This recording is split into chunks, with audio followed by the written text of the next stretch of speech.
The narrator is giving his story while in jail. He is going to be put to death tomorrow. He knows his narrative will invite disbelief, but he promises he is neither lying nor dreaming. All he wants to do now is unburden his soul and lay before the reader a series of mere household events. To him, they seem to be nothing but horror, but perhaps someday someone can explain them away by natural causes and effects. From childhood, the narrator was known for his docility and compassion, particularly towards animals. He never felt happier than when he was caressing an animal. When he married, it was to a woman with the same disposition as him, and they had many pets. One of the pets was a beautiful black cat without a single white bit of fur. The narrator and his wife loved the cat, but his wife often, albeit jokingly, referenced the old adage that black cats were witches in disguise. The cat was named Pluto and he was the narrator's favorite pet. Over time, the narrator's temperament changed. He became day by day more moody, more irritable, more regardless of the feelings of others. He cursed his wife and eventually came to inflict violence upon her. He also lashed out at his pets, though for a while his love for the black cat left that animal unscathed. Eventually, even Pluto felt the narrator's wrath.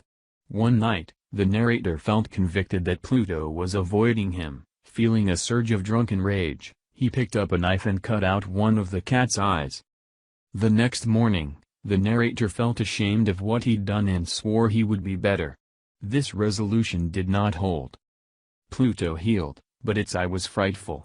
He hid from the narrator, which first saddened the narrator but then made him irritated and angry.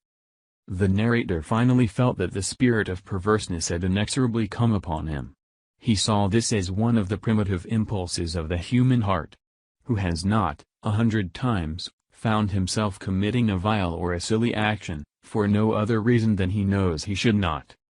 One day, in cold blood, the narrator slipped a noose around the animal's neck and hung it on the limb of a tree.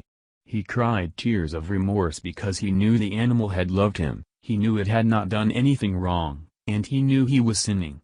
Regardless, he could not control himself. On the night of the crime, the narrator and his wife were roused by screams of fire.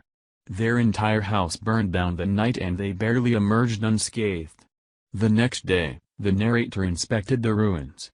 Only one wall remained, and, surrounded by neighbors craning their necks, the narrator looked at it closely. The outline of a large black cat could be seen in it. The narrator was shocked and terrified by this illusion. He finally realized what had happened. A neighbor must have taken the hanged cat and thrown it into the window to wake the sleepers, and the body left its impression on the wall because the plaster was only recently spread. Though the narrator had an explanation, he was still perturbed. He thought of the cat for months and came to wish that he had it back. One night at a drinking den, he found one that was like his old one, though with a splash of white fur. He offered to buy it from the landlord, but the man said he'd never seen it before.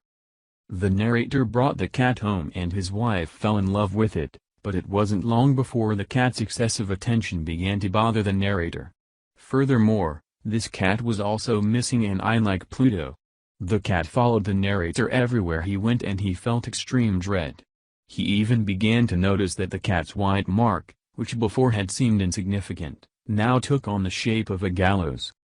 The narrator could not forestall his nightmares or torments anymore. He slipped fully into his evilness. Moody, terrible thoughts were his constant companions.